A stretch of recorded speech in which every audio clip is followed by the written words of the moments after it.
So I wanted to do a quick check-in and talk about a recent unexpected growing pain for me, which was that on my most recent assignment, my instructor gave feedback.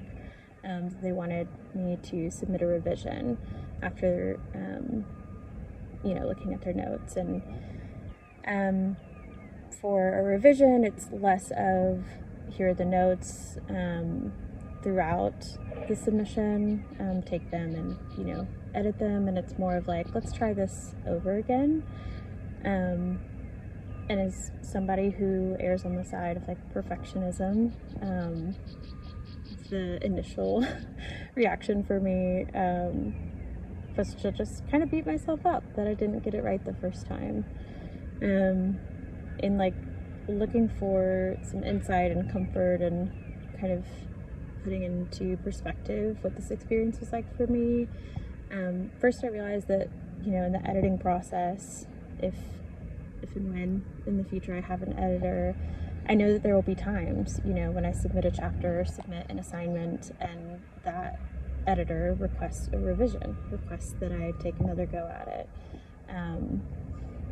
Ultimately, the tip I would have is that the longer you wait to sit with the revision and tackle it, the harder it gets.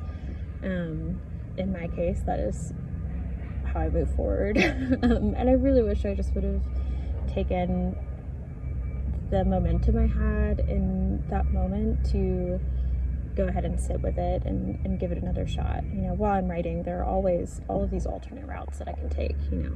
We're making these micro decisions, we're making bigger decisions as far as like the arc goes and the characters, and so it wasn't like I didn't have other options in the back of my mind as to how I could approach this assignment.